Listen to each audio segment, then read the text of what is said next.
All of his co-workers were gone. What could it mean?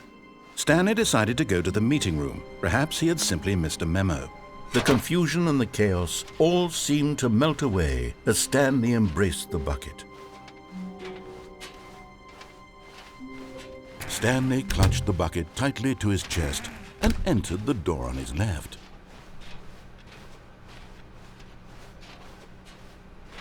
Still no one was here.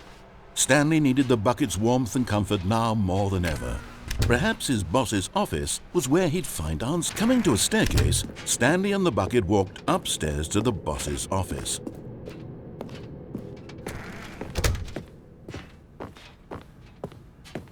Stepping into his manager's office, Stanley was once again stunned to discover not an indication of any human life. But Stanley guessed the correct code by sheer luck. Was it that the bucket knew all along?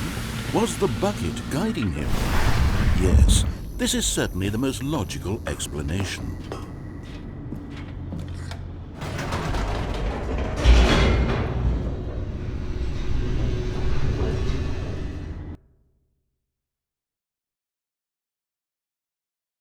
The elevator raced downward, plummeting towards an unknown fate.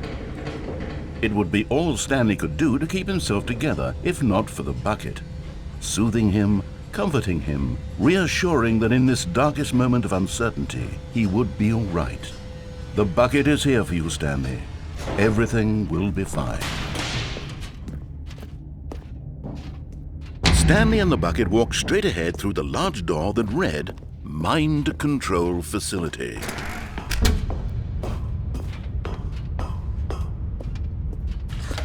The lights rose on an enormous room packed with television screens.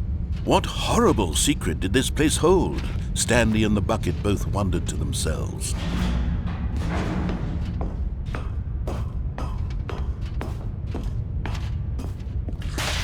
The monitors jumped to life, and Stanley nearly dropped the bucket in shock. Everyone in the office was being videotaped, monitored like guinea pigs. The bucket had never seen anything like this, and it very nearly burst into tears as Stanley cradled it gently, reassuring it that everything would be fine. Was the bucket under the mind control facility's influence as well?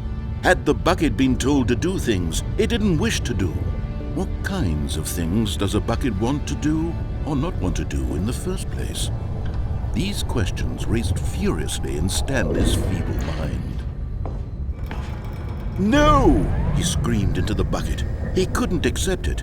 His own life in someone else's control, never! He squeezed the bucket tighter, his one friend in the entire world. At this point, he could trust no one except for the bucket.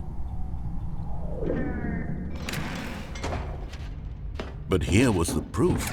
The heart of the operation. Controls labeled with emotions, happy or sad or content. Walking, eating, working, all of it monitored and commanded from this very place.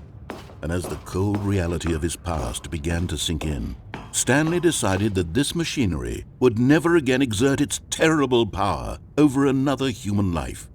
For he and the bucket would dismantle the controls for good. Two best friends, Stanley and the bucket, up against the world. They high-fived in a really cool way, and the bucket made a sassy comment about taking down the system. But at the last second, the bucket jumped in and pressed the button to turn on the controls. Stanley gasped in horror. Had this been the bucket's plan all along? To take over the machine and claim the power for itself? How could the bucket have betrayed him like this? Stanley was prepared to throw the bucket away in disgust when suddenly an image appeared upon the enormous screen. Birds. Silly, silly birds. The control buttons became active again.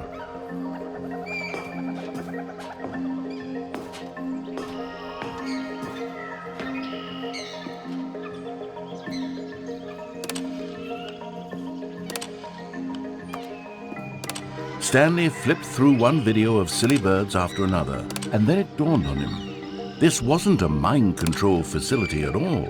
It was a facility for monitoring and surveilling silly birds all over the world. The mind controls were only a facade to disguise its true intentions. Had the bucket known this all along?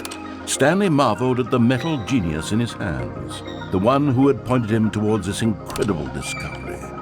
Stanley and the bucket never found freedom because they spent the rest of their lives here in this place, flipping through live streams of the silliest birds imaginable. Of all the possible paths his life could have taken, this one was surely the best.